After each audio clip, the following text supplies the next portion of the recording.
नमस्ते डोगरो। अज एक बारी फिर अस एक नवी वीडियो लिए तुंदे लिए आए हैं। अज अस तुसेंगी दसगे कि तुंदी रसोई विच जेह्ड़े बसार जेह्ड़ी हल्दी होंदी है ओह् कि'यां बनदी है। सारे थमां पैह्ले हल्दी दी खेती कीती जंदी है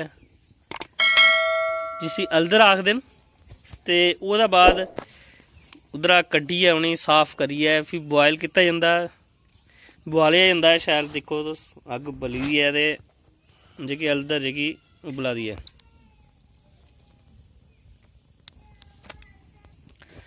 हल्दर बुआलने दे बाद उसी फिर सकाया जंदा है। सकाने दे बाद फिर जाइयै ओह्दा जेह्ड़ा पाउडर फार्म बिच उसी बनाया जंदा है, ग्राइंड कीता जंदा है मशीना च जाइयै। अस दसगे तुसेंगी सकाया कि'यां जंदा है हल्दर। दिक्खो हल्दर बोआइल होने दे बाद सुक्कने लेई त्यार है। केह् ऐ एह्दे च, एह् दिक्खी सकदे हो तुस, पूरे असें बसारें आह्ला लेखा रंग लब्भा दा एह्दा।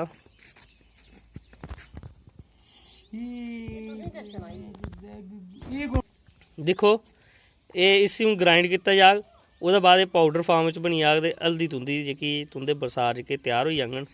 एह् ही साढ़ी अज्ज दी वीडियो हल्दर दी, कि हल्दर कि'यां बनाई जंदी है। एह्दे च इक होर पछान है, दिक्खो जेह्की हल्दर थोड़ी परानी होग ओह्दा रंग जेह्का लाल होना, जेह्ड़ी नमीं हल्दर होग ओह्दा रंग पीला होना। एह् जेहा बिल्कुल ठीक है।